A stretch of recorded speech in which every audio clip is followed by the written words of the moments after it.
America के पूर्व राष्ट्रपति बिल क्लिंटन जब भारत आए थे तो ताजमहल को देखने के बाद उन्होंने कहा था, आज मुझे एहसास हुआ इस दुनिया में दो ही तरह के लोग हैं, एक वो जिन्होंने ताज को देखा है, दूसरे वो जिन्होंने ताज नहीं देखा। होंगे इस दुनिया में एक से बढ़कर एक खूबसूरत इमारतें, लेकिन ताज जैसी कोई नहीं, क्योंकि इसकी बुनियाद में एक बादशाह ने अपना दिल रखा है। आज इस वीडियो को आखिर तक ज़रूर देखना। आप ताजमहल के बारे में 22 ऐसी बात जानोगे जो शायद ही आपने कभी सुनी होगी। नंबर 22, यह कहा जाता है कि शाहजहां ने ताजमहल बनाने वाले मजदूरों के हाथ कटवा दिए थे, लेकिन यह बात एक अफवाह जैसी लगती है क्योंकि इस बात का कोई प्रमाण मौजूद नहीं है। बहुत से इतिहासकारों का मानना है कि शाहजहां ने मजदूरों और कारीगरों को जिंदगी भर के पगार देकर उनसे करारनामा लिखवाया था कि वह ऐसी कोई दूसरी इमारत नहीं बनाएंगे। नंबर 21, हजारों टूरिस्ट जो ताजमहल देखने आते हैं वो यह नहीं जानते कि वह जो सामने से देख रहे हैं वह ताजमहल का पिछला हिस्सा है। दरअसल जो शाही दरवाज़ा है वह नदी के किनारे की दूसरी तरफ है। आज ज़्यादातर टूरिस्ट ताज को वैसा नहीं देख पाते जैसा शाहजहां चाहते थे। मुगल काल में ताज तक पहुंचने के लिए नदी ही एक मुख्य रास्ता थी। यह एक तरह का हाईवे था। बादशाह और उनके शाही मेहमान नाव में बैठकर आते थे। नदी के किनारे एक चबूतरा हुआ करता था। नदी बढ़ती गई और वह बहुत पहले नष्ट हो गया। बादशाह और उनके मेहमान इस चबूतरे से ताजमहल आया करते थे। नंबर 20, कुतुब मीनार भारत की सबसे ऊंची मीनार है, लेकिन शायद आपको जानकर हैरानी होगी ताजमहल की ऊंचाई कुतुब मीनार से भी ज़्यादा है। ताजमहल 73 मीटर ऊंचा है जबकि कुतुब मीनार की ऊंचाई 72.5 मीटर है। दुनिया में जितने भी ऐतिहासिक इमारतें हैं उनमें से सबसे सुंदर कैलीग्राफी ताज पर हुई है। नंबर 19, जैसे ही आप ताजमहल के बड़े दरवाजे से अंदर जाते हो, दरवाजे पर लिखा यह सुलेख आपका स्वागत करता है। आत्मा तू ईश्वर के पास आराम कर, ईश्वर के पास शांति से रहे और उसकी परम शांति तुझ पर बरसे, यह लूट लिपि में है। इस कैलीग्राफी को डिजाइन करने वाले का नाम अब्दुल हक था, जिसे ईरान से बुलाया गया था। शाहजहां ने उसकी यह कमाल कर देने वाली कला को देखते हुए उसे अमानत खान नाम की उपाधि दी थी। नंबर 18, ताजमहल की जो 4 मीनार है यह बिल्कुल सीधी नहीं है, बल्कि चारों बाहर की ओर हल्की झुकी हुई है और इन्हें ऐसा ही बनाया गया था ताकि भूकंप जैसी आपदा आने पर अगर यह गिरे भी तो बाहर की ओर गिरे और मुख्य मकबरे को कोई नुकसान न पहुंचे। नंबर 17, ऐसी इमारत दुनिया ने पहले कभी नहीं देखी थी। इसके लिए सफ़ेद संगमरमर पाकिस्तान के मकराना से लाया गया था। जेड और क्रिस्टल चीन से मंगवाया गया। लेफिस लेजली अफ़गानिस्तान से मंगवाया गया।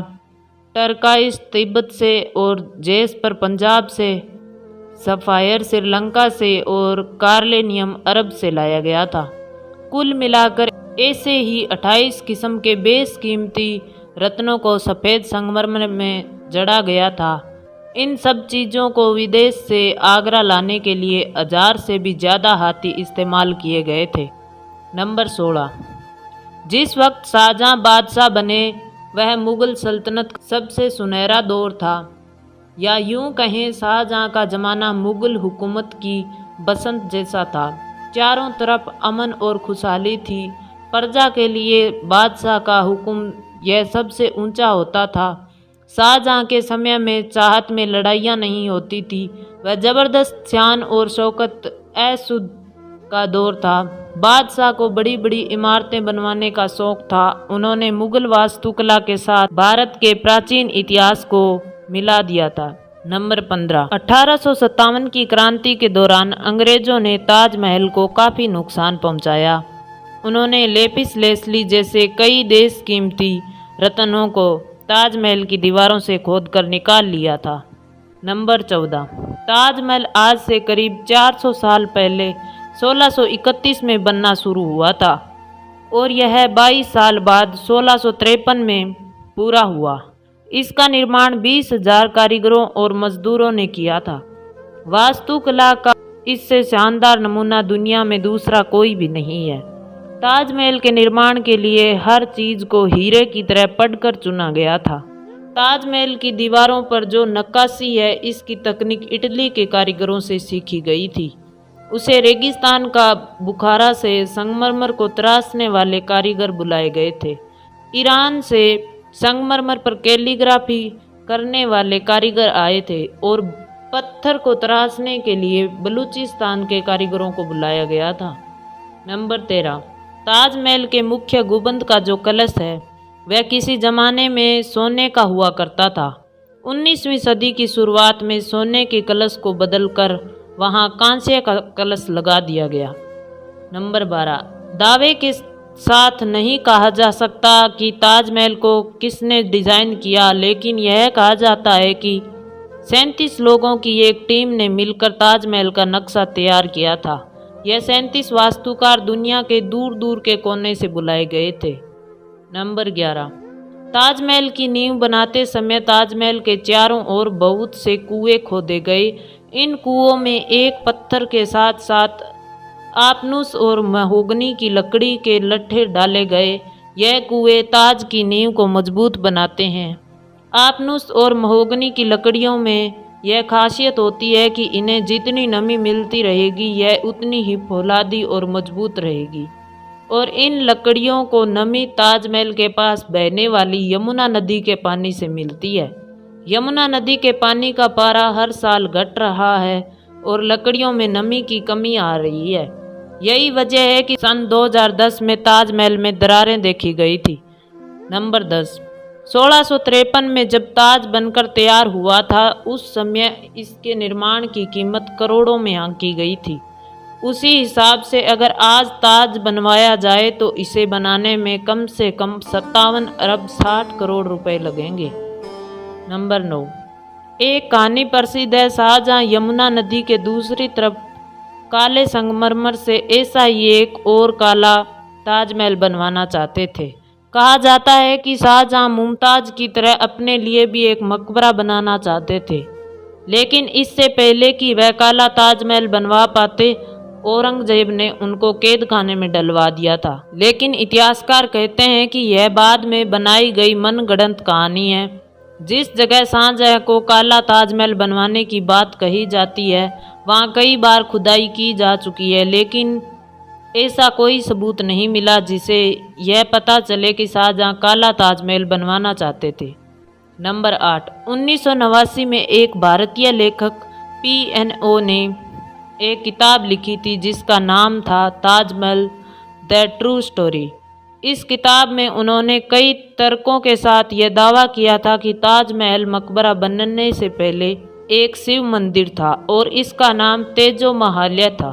सन 2000 में PNO अपने बात को सिद्ध करने के लिए ताजमहल की खुदाई के लिए सुप्रीम कोर्ट को अर्जी दी थी, जिसे सुप्रीम कोर्ट ने रद्द कर दिया था। आर्कियोलॉजिकल सर्वे ऑफ इंडिया के मुताबिक ताजमहल कभी एक शिव मंदिर था, इस बात का कोई सबूत नहीं है, बल्कि शाहजहां ने ताजमहल को बनवाया था, इसके प्रमाण ही इतिहास के पन्नों में मिलते हैं। नंबर 7।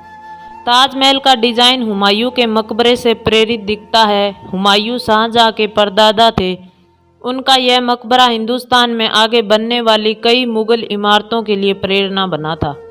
नंबर 6। दूसरे विश्व युद्ध में सरकार ने मकबरे के चारों ओर बांस का घेरा बनाकर सुरक्षा कवच तैयार कराया था, जिससे कि हवाई बमबाजों को भ्रमित किया जा सके और यह जर्मन और जापानी हवाई हमले से सुरक्षा प्रदान कर सके। 1965 और 1971 के भारत और विश्व युद्ध के समय यह किया गया था। नंबर 5। कई देशों में ताजमहल की नकल पर बनी इमारतें मौजूद है, जैसे चीन, बांग्लादेश और कोलंबिया में ऐसी एक इमारत भारत में भी मौजूद है, बीबी का मकबरा। यह इमारत महाराष्ट्र के औरंगाबाद में है। इसे मुगल बादशाह आजम शाह ने अपनी मां दिलरस बानो बेगम की याद में 17वीं सदी के आखिर में बनवाया था। इसे ताजमहल की तर्ज पर बनवाया गया था। इस मकबरे का गुंबद ताजमहल के गुंबद से छोटा है। उसका सिर्फ गुंबद ही संगमरमर का है, बाकी निर्माण प्लास्टर से किया गया है। नंबर 4, ताजमहल की सबसे ज़्यादा लोकप्रियता इसके निर्माण से जुड़ी अद्भुत प्रेम कहानी की वजह से है। बादशाह शाहजहां ने अपनी बेगम मुमताज महल की याद में इस इमारत को बनवाया था। मुमताज का असली नाम अर्जुमंद बानो बेगम था। शाहजहां ने उन्हें मुमताज महल नाम दिया, यानी महल का सबसे अनमोल रतन। महज 38 साल की उम्र में अपनी 14वीं संतान को जन्म देते वक्त मुमताज की मृत्यु हो गई थी। उस वक्त वह बहरानपुर में थी। अपनी प्रिय बेगम की मृत्यु के बाद बादशाह बेहद दुखी हुए, जैसे उनकी जिंदगी ही तबाह हो गई, और आखिर उनकी याद में शाहजहां ने ताजमहल को बनवाने का फरमान जारी किया। नंबर 3, पहले मुमताज को बुरहानपुर में ही दफनाया गया। इसके बाद शाहजहां ने ताज को बनवाना शुरू किया। तब बुरहानपुर से ताजमहल के शव को निकाल कर जहां ताजमहल बन रहा था उसके पास एक बगीचे में दफनाया गया। ताजमहल को तैयार होने में 22 साल लगे थे। तब तक मुमताज के शव बगीचे में बनाई गई कब्र में ही दफन रहा। बाद में उसे ताजमहल के अंदर मुख्य गुंबद के नीचे दफनाया गया था। नंबर 2, शाहजहां का सारा ध्यान ताजमहल को एक खूबसूरत रूप देने में ही लगा रहा। इसी बीच शाहजहां के बेटे औरंगजेब ने आगरा पर हमला कर अपने पिता को कैद कर लिया। शाहजहां से पूछा गया कि वह क्या चाहते हैं, तो उन्होंने कहा उनको ऐसी जगह पर कैदी बना कर रखा जाए जहां से वह सीधे ताजमहल को देख पाए, और उनकी यह ख्वाहिश पूरी कर दी गई। कैद में रहते हुए भी शाहजहां हर वक्त ताज को देखते रहते, और वहीं उन्होंने अपनी जिंदगी की आखिरी सांस ली। मृत्यु के बाद उन्हें मुमताज के साथ ताजमहल में दफनाया गया। एक हारे थके बादशाह को भी अगर किसी ने गिरने नहीं दिया तो वह मुमताज के लिए उसका बेपनाह प्यार ही था। जिस लगन से प्यार किया अनोखी निशानी बनकर तैयार हुई, उसकी मिसाल आज पूरी दुनिया के सामने है। नंबर 1, कवि रविंद्रनाथ टैगोर ने ताजमहल के बारे में लिखा है, वक्त के गाल पर एक आंसू, हमेशा हमेशा के लिए। उन्होंने ताज की छवि वक्त के गाल पर एक आंसू के रूप में बताई है। शाहजहां जानते थे कि यह दौलत, यह ताकत और यह शान शौकत एक दिन सब खत्म हो जाएगा। उन्होंने सोचा कि कुछ ऐसी यादगार चीज़ बनाई जाए जो हमेशा रहे, और शाहजहां ने अपनी प्रिय की याद में ताज को बनवाया। आज बादशाह नहीं रहा, उनकी हुकूमत नहीं रही, उनकी सल्तनत को भी ख़त्म हुए कई ज़माने गुजर गए। बस एक ताज है जिसे बादशाह की सदियों पुरानी प्रेम कहानी को खुद में संजोए रखा है। प्रकृति की गोद में चांद सी जगमगाती यह भव्य इमारत सदियों से दो प्रेमियों के प्यार की अमर कहानी सुनाती आई है और सदियों तक सुनाती रहेगी। तो दोस्तों, ये थी ताजमहल की कहानी। कैसी लगी लाइक करना, कमेंट करके ज़रूर बताना। धन्यवाद।